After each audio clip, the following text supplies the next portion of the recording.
taken a vlog with a 20mm full frame around 13.5 or some millimeter in the Nikon and a Fujifilm and Sony world. Especially if you're thinking to vlog with the Tokina 14 to 20, or you wanna adopt Tokina 14 or 20 for your Nikon Z50, ZFC, or even the Fujifilm or Sony.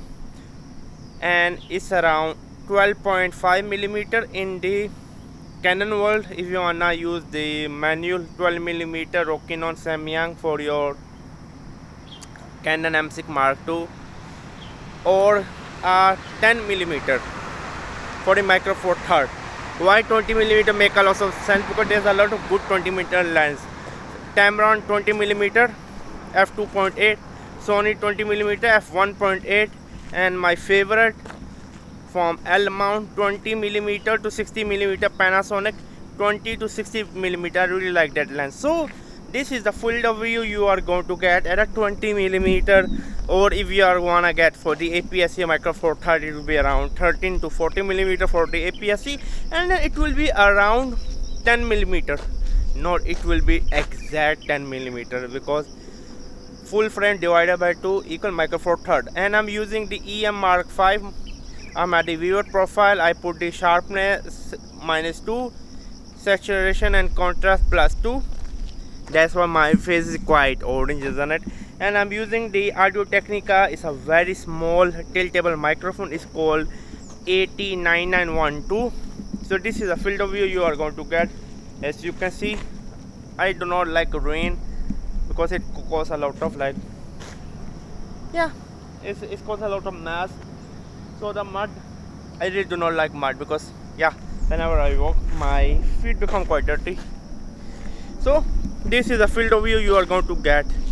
So here's the 10mm, just to give you a recap. So we are at the 10mm. I'm holding the camera from the grip. So this is the 10mm you are going to get. Can you really vlog? Definitely, I think so. If you just want the best combo with great stabilization, like Sony stabilizations are joke. I do not know why they even try to put IBIS. Even the A7S Mark III cannot. The IBIS is very bad. You have to turn on the digital active stabilization. Again, I do not want to use any active or digital stabilization. I just want to use the IBIS. So the best IBIS in the world for a full frame is in the Panasonic S5, Panasonic S1, Panasonic S1R, Panasonic S1H.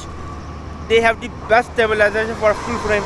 Even compare with the Nikon. Full frame Nikon Z5, Z6 Mark II and Mark I, or even compare with the Canon R5, R6. Like Panasonic S5 stabilization is way ahead. I mean, so it's much better. You just throw on the 20 to 60mm amazing lens.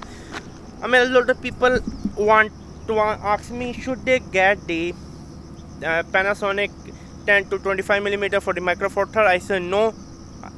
The 10 to 25 F1.5, which is a constant aperture. My answer is no. If you want to invest that money, because investing that around $1,700 is much better. You buy a Panasonic S5 kit for around $2,000. I'm assuming you do not have a body. If you're thinking to buy the 10 to 25 F1.7 for the Micro Four Third, answer is no. It's much better buy the 10 to 26mm for the full frame Leica and buy a S5. For $2,000 you're going to get a 20 to 60mm, which is going to give you the same depth of field of the Micro Four Third. If you 1.7 times 2, it's going to equal 3.4.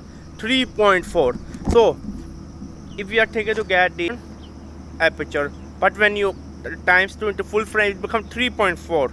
So there's not much a difference. So the Panasonic full frame 20 to 60mm start at 3.5. So this one start at 1.7. So there's nothing like you are going to get the same blurry background. You are going to get the same bokeh. The problem is that why you want to carry a 700 grams lens on a 700 gram like G9 or GH5 Mark II, GH6 upcoming body. It's much better you just buy a Panasonic S5 with the 20 to 60mm, which only weight around 300 grams. So And how is my audio? Is my audio picking or not? I think my audio is quite high. Let me lower my audio. So I'm at minus 5 now. I'm using the Audio Technica 18912 unit with a judge. So yeah, unit with that. Can you vlog with it? I definitely think so. Yes, you can vlog with it. Make sure to visit outingjournal.com. Bye.